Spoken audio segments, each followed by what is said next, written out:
10:10. Nos vamos a ir a otro tema para profundizar en el programa de gobierno presentado esta semana por el candidato del Partido Comunista, Daniel Jadwe. Ya van saliendo distintos programas, propuestas programáticas también. Hoy día será el turno de Gabriel Boric. Ayer lo hizo también Joaquín Lavín, pero nos centramos en el documento de Daniel Jadwe, que hasta ahora sabemos encabeza también las encuestas, porque propone varios cambios bien profundos, terminar entre ellos con la cotización obligatoria a las AFP, una reforma tributaria profunda, un impuesto permanente a los superricos. Queremos conversar sobre este tema. Estamos en contacto con la economista integrante del equipo programático de Daniel Jadwe, Javiera Petersen. ¿Cómo estás, Javiera? Buenos días. Hola, muy bien. ¿Y tú? Bien, gracias por el contacto, Javiera. Bueno, hay varios puntos. Es un documento súper largo, son más de 200 páginas. Es bien completo el programa y muy en detalle cada una de las medidas. Entonces, me gustaría partir, Javiera, con una pregunta más amplia y más general respecto a lo que significa este programa, porque el candidato ha dicho que nunca se parte de cero, pero hoy el modelo no da para más y se habla de transformaciones profundas. ¿Hacia dónde están orientadas esas transformaciones, Javiera? Bueno, nosotros creemos que uno de los principios que ha caracterizado a las políticas económicas del país en las últimas décadas es que la construcción de capacidades productivas no ha sido relevante. Y este programa, una de las distinciones más importantes en su dimensión económica, es que buscamos cambiar radicalmente dicho esquema, posicionando las políticas productivas, las políticas de generación de riqueza y de transformación estructural al centro de los debates de desarrollo junto con las políticas redistributivas. Y en este sentido, Chile yo creo que presenta dos desafíos que son súper importantes en esta materia. Primero, el cuánto se gasta, y el segundo, cómo se gasta. Y creo que el primero es súper ilustrativo para poder mostrar la situación en que estamos. Nosotros tomamos como referencia, por ejemplo, el presupuesto del año 2018, antes de la crisis, e identificamos que existen 187 programas en 9 ministerios distintos relacionados con las actividades de fomento productivo o fomento científico y tecnológico, y la suma de todos estos programas alcanza al 1.5% del PIB. Lo curioso es que esta cifra es muy similar a la cifra que el país tenía el año 2001. O sea, el esfuerzo, por lo tanto, en materia de desarrollo industrial, en materia de desarrollo tecnológico, es el mismo que hace casi 2 décadas, con resultados que hoy día yo creo que son bien evidentes al analizar la baja diversificación de nuestra matriz productiva, la baja sofisticación y contenido tecnológico de nuestra matriz productiva. Entonces, ¿Javiera? Nuestro diagnóstico... Sí, y en ese sentido, entonces, sobre la base de ese diagnóstico, ¿no?, esa mirada crítica respecto a cómo se ha avanzado en esa materia, ¿hacia dónde están orientadas las propuestas? ¿Cuáles son los planes para cambiar esa situación? Bueno, o sea, una de las propuestas más importantes es que nuestro programa compromete a aumentar el gasto en fomento productivo, científico y tecnológico en 3.5% del PIB para alcanzar una cifra de gasto permanente del 5% del producto.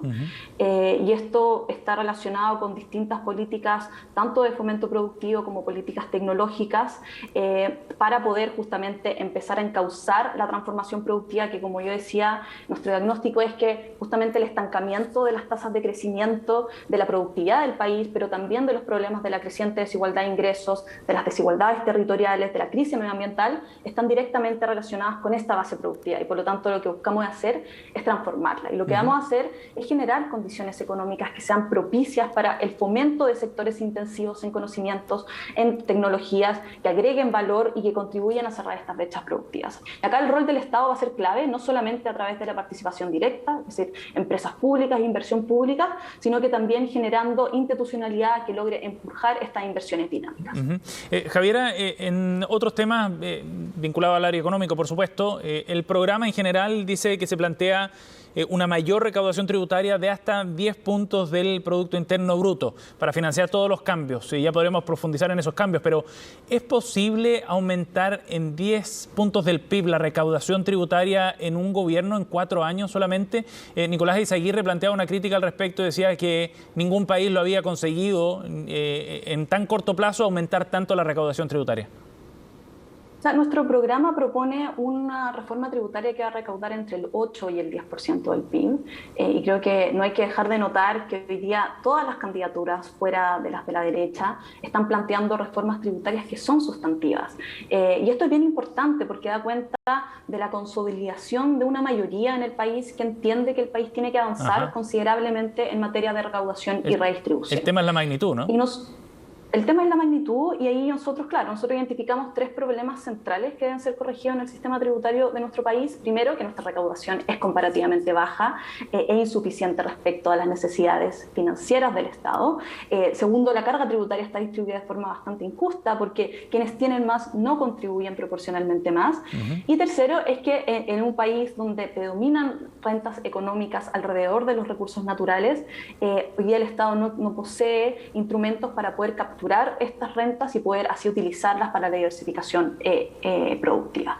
Y como decía, nuestra propuesta estima recaudar entre un 8 y un 10% del PIB, con un mix de modificaciones tanto al impuesto a la renta, reducción de exenciones y privilegios tributarios, un royalty a la gran minería del cobre y recursos naturales, impuestos patrimoniales, medidas contra la evasión y elusión, que son, la verdad, propuestas que también uno puede ver en otros programas fuera de los programas de las candidaturas de la derecha, y creo que yo me quedo con la importancia de este consenso que ya se está planteando en gran parte del país de avanzar sustantivamente a las modificaciones que necesita nuestra estructura tributaria para hacerla más justa y para poder recaudar más. ¿Y qué impacto tendría esto en la inversión? Si se aumenta el impuesto a la renta, se pasa a un sistema desintegrado, hay un impuesto a la minería, un impuesto específico, un royalty, ¿no? Distinto al que tenemos hoy día. En fin, hay un montón de impuestos. Subir en 10 puntos la recaudación del PIB es un asunto bien importante, profundo. ¿Qué impacto tiene eso en la inversión, por ejemplo? Claro, o sea, es que yo creo que acá es importante mirar las modificaciones económicas que nosotros estamos planteando de una forma más holística, porque como mencionaba al comienzo de esta entrevista, el plan de fomento productivo, de fomento de creación de sectores que sean intensivos y dinámicos para nuestra economía es muy sustantivo, y por lo tanto las modificaciones de los impuestos también se tienen que ver en conversación con otras propuestas que nosotros estamos consolidando para que justamente vengan inversiones dinámicas a transformar la economía y que pueda responder a los desafíos que hoy día tenemos. Sobre la integración, bueno, como tú bien decías, la integración implica que gran parte del impuesto que pagan las empresas corresponde un adelanto al impuesto personal que le correspondería pagar a los socios, y esto produce una desigualdad entre las rentas del capital y las rentas del trabajo, porque allí donde mientras el trabajador o trabajadora soporta todo el impuesto a la renta, los socios obtienen un financiamiento de sus impuestos personales por parte de su empresa. Sí. De hecho, la experiencia acá es súper buena también tenerla sobre la mesa, porque la experiencia muestra que la integración sirve como un instrumento para la generación de una serie de mecanismos de elusión y de postergación del pago de impuestos, porque es mucho más complejo un sistema que es integrado, y de hecho los sistemas integrados son la excepción y no son la regla en los países de la OCDE. Por lo tanto, cuando tú hacías alusión, disculpa, a la idea de estos cambios productivos impulsados desde el Estado, ¿qué rol tienen los privados en esa modificación? Bueno, tienen un rol muy importante. Nosotros, como bien decía nuestro candidato, no estamos proponiendo olas estatizadoras, nosotros estamos proponiendo cambios sustantivos a la forma en la que se hace economía en el país para poder proponer una economía que sea más dinámica. Y yo creo que en estos cambios que yo decía, como que no solamente vamos a estar hablando de una intervención a través de, por ejemplo, empresas públicas, sino que también cambios que, por ejemplo, el royalty no solamente tiene una función recaudatoria, sino que también tiene una función para poder generar los incentivos para que la gran minería del cobre pueda avanzar y cerrar brechas productivas. Yo creo que es súper bueno el ejemplo de lo que ocurrió en el pasado supersiglo, porque en el pasado supersiglo la productividad de la gran minería del cobre cayó un 14%, y esto controlando con el deterioro de la ley del mineral. O sea, sin importar el deterioro de la ley del mineral, la productividad cayó un 14%. Y el informe, de hecho, de la Comisión Nacional de Productividad de nuestro país dice que el boom de precios indujo a todas las empresas a poder privilegiar una mayor producción a unas expensas de la productividad, con tal de poder aprovechar estos márgenes que no eran comunes. Entonces, y eso requirió, entre otros, aumentar en cerca de 80% el uso de energía. Entonces, esto es justamente lo que nosotros no queremos que vuelva a repetir, no queremos hacer que las empresas finalmente dejen de lado la búsqueda por aumentar la productividad, que aumente la innovación, el contenido tecnológico, solamente en pos de a poder capturar, por ejemplo, hoy día rentas económicas que no están correctamente capturadas por el Estado, porque ¿Javiera? existe un boom de precios que es transitorio. Sí, vamos avanzando a otros temas porque, como decíamos, hay mucho que conversar. En materia de pensiones va a ser uno de los temas centrales de esta campaña presidencial, sin duda, y distintas candidaturas proponen avanzar en varios aspectos, pero la de Daniel Jadwe propone derechamente ir a un sistema de reparto corregido, pero con un punto bien relevante, que es que no se ocuparían las platas que hoy día están acumuladas en el sistema de pensiones. Se plantea la posibilidad de que cada afiliado pueda hacer un retiro del 100%. ¿Partiría desde cero entonces el sistema de reparto? ¿Y cómo se podría financiar un sistema de reparto que va a tener necesidades de corto plazo, ¿no? De los que vayan a jubilar 1, 2, 3 años más adelante? ¿Cómo se podría partir desde cero con un sistema de ese tipo? Claro, o sea, yo creo que acá hay dos cosas importantes. Nosotros entendemos que un sistema de pensiones tiene que ser sostenible financieramente y por lo tanto tiene que estar basado en el ahorro. Ahora, un sistema basado en el ahorro no tiene por qué ser un sistema basado en el ahorro individual, sino que puede ser un sistema basado en el ahorro colectivo como el que estamos planteando. Sobre los fondos aposados, creo que es importante acá desmitificar quizás ciertas cosas que se han ido planteando, porque nosotros entendemos que la propiedad de cada afiliado y afiliada sobre estos fondos se va a respetar y que cuando nosotros implementemos el nuevo sistema de pensiones se van a respetar estos derechos de propiedad y se van ofrecer, que esto es lo más importante, un sistema de seguro social donde puedan voluntariamente incorporar sus recursos ahorrados para obtener pensiones que son mejores que las pensiones día. Entonces, quiero ser enfática en esto porque nosotros vamos a generar todas las condiciones para que las personas que tengan fondos hoy día en las AFPs los pasen al nuevo sistema. Pero es poco probable, ¿o no, Javiera? En términos pensando de pensiones futuro. Y así el objetivo es que finalmente las platas que han sido ahorradas para pensiones se utilicen para pagar las pensiones. Pero ¿qué incentivo habría para que alguien traslade sus recursos ahorrados en una cuenta individual a un fondo colectivo cuando lo que ustedes están planteando en el sistema es que que exista una pensión básica mínima equivalente al 75% del salario mínimo? Claro, pero ese es solamente uno de los pilares que tiene nuestro sistema. Nosotros proponemos la creación de un sistema de pensiones que está basado en el concepto de la escalera de seguridad social, que está propuesto además por distintas agencias de las Naciones Unidas, entre ellas la OIT y la CEPAL, que permite aumentar la cobertura del sistema, que permite mejorar las pensiones, que es súper importante, asegurando los principios de la universalidad, la suficiencia y la seguridad social. Y yo creo que nosotros esta campaña está recién comenzando en el sentido programático. El lanzamiento del programa fue recién esta semana. Vamos a iniciar un proceso de conversación y por lo tanto nosotros estamos convencidos de que más allá de los incentivos institucionales que se puedan generar, vamos a poder mostrar que el nuevo sistema de pensión entrega mejores pensiones y las personas van a querer pasarse al nuevo sistema. Javiera, pero insistiendo en ese punto, imaginemos que nadie quiere pasarse sus fondos individuales a este sistema colectivo. Supongamos eso. ¿Partiría desde cero este sistema de reparto? Y si parte desde cero, ¿de dónde salen los recursos para pagar las primeras pensiones, las del año siguiente al momento de implementarse, por ejemplo? Eso está incorporado dentro de las cuantificaciones que nosotros estamos haciendo, que son un poco los órdenes de magnitud que Daniel Jadwe presentó en el lanzamiento programático y por lo tanto está considerado finalmente que en el caso de que el pilar de ahorro individual que hoy día está contenido en los fondos aposados de la AFP, si nos ocurre, eso está contemplado dentro de nuestros ingresos y gastos. Es que no es poca plata, por eso te pregunto. No es poca plata, pero insisto, esto no solamente va a contemplar un pilar solidario desde la pensión básica universal, sino que también va a incorporar un pilar que está muy fundamentado en el ahorro individual, en el ahorro colectivo, perdón. Esos fondos también se van a capitalizar y por lo tanto vamos a tener un sistema que sea sostenible financieramente en el tiempo y creo que el programa que nosotros estamos proponiendo acá deja más o menos en claro de qué manera se va a hacer. Vamos a estar entregando más explicaciones en más detalle para que este programa obviamente no podía pasar más de las 200 páginas.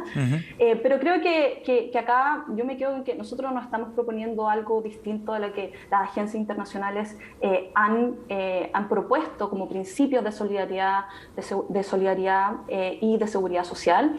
Y creo que también hay muchos temas que nosotros incorporamos que no han estado lejos de la discusión de políticas públicas década en el último tiempo en el país. Por ejemplo, el último gobierno de Michelle Bachelet propuso un pilar que llamó de solidaridad intrageneracional, que cerraba en parte la brecha en salarios de pensiones según ingresos, y en este parte un porcentaje fijo de la cotización a cargo del empleador se repartía en partes iguales entre todos los cotizantes para financiar sus pensiones según la cantidad de meses que cotizaron en un año particular. Este beneficio reconocía, por lo tanto, el valor del trabajo por su valor en términos de tiempo y no por su valor en términos de mercado. Y son también los principios que nosotros estamos incluyendo en nuestro programa. Javiera, una última pregunta porque ya se nos va el tiempo, pero otro tema bien interesante tiene que ver con la situación laboral o más bien las horas de trabajo dentro del mercado laboral en Chile. Ustedes están planteando la posibilidad de reducir a 40 horas la jornada laboral. Es un proyecto que de hecho está en el Congreso y luego en el mediano plazo avanzar incluso a 36 horas, pero al mismo tiempo también proponen un aumento importante en el salario mínimo por sobre los 500.000 pesos. ¿Cómo son compatibles ambas cosas? Un salario mínimo mayor, trabajando muchas menos horas, eventualmente hasta 36 respecto a las que tenemos hoy día. Yo creo que acá vuelvo también a mencionar lo que decía antes. Hay que ver de una forma completa todas las modificaciones que nosotros estamos proponiendo dentro de la dimensión económica. Nuestro programa económico está construido bajo estas dos dimensiones que consideramos claves, que son la redistributiva, pero también la productiva. Y creo que cada vez que en el país se ha planteado aumento del salario mínimo, llueven las alertas sobre el impacto negativo que esto tendría sobre el empleo y sobre la actividad económica. ¿Y no las tiene? Ignorando la evidencia empírica reciente que existe a nivel mundial que muestra que el aumento de un salario mínimo no tiene efectos negativos sobre el empleo.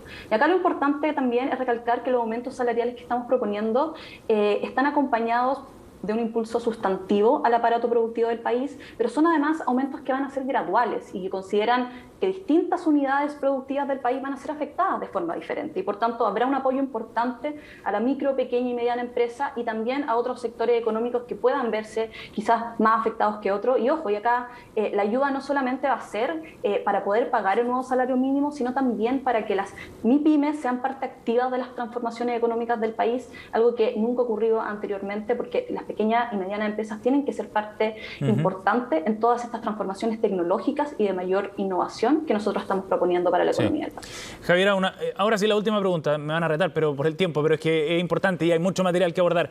Sin caer en ninguna caricatura, yo sé que es un ejercicio difícil simplificarlo en una respuesta como esta, pero ¿cuáles son los modelos económicos o laborales, por ejemplo, en fin, o de pensiones que se están tomando para elaborar este programa? ¿A qué países se está mirando como ejemplos en distintas áreas? Me imagino que no hay uno solo, porque esto no es un copy-paste, por eso digo que es una simplificación, pero es interesante ver también hacia dónde están apuntando. A ver, yo voy a poner esto como ejemplo en cuanto a las propuestas de desarrollo productivo. Yo creo que los datos acá son bien reveladores para poder poner cómo Chile está súper retrasado en términos de el fomento productivo y tecnológico. O sea, el gasto en investigación y desarrollo en Chile bordea los 0.35% del PIB, mientras que en la OCDE esta cifra es de un 2.43% y en América Latina y el Caribe es de un 0.73%. Y además Brasil, que es un país que en la región lidera en, por ejemplo, capacidades productivas, Brasil destina 1.22%. Y además, el otro tema que es muy importante que tiene que ver con la formación bruta de capital fijo, que es decir, la inversión en bienes de capital, que hoy día en Chile representa cerca de un 23% del PIB, si bien lo supera el promedio de la región. Cuando uno analiza, por ejemplo, los países de la OCDE, cuando tenían un PIB similar al de Chile y empezaron un proceso de transformación productiva sustantiva, ¿cuánta plata dedicaban a inversión de este canal? Era cerca de un 27%. Y otros países que han mostrado un desarrollo exitoso durante las últimas décadas destinaron entre un 27 y un 40% del PIB en fomento productivo. Entonces, lo que nosotros estamos finalmente revelando es que hay una variedad de experiencias exitosas de desarrollo y acá lo importante es no ver qué es lo que hoy día los países desarrollados están haciendo, sino qué es lo que hicieron para llegar a ese estadio de desarrollo. Y en esa página hay una variedad de instrumentos que nosotros estamos incluyendo en la discusión. Perfecto. Y creo que son muy importantes para poder ayudar a construir el nuevo modelo de desarrollo del país. Bien, Javiera, gracias por conversar con nosotros esta mañana, muy amable. Muchas gracias.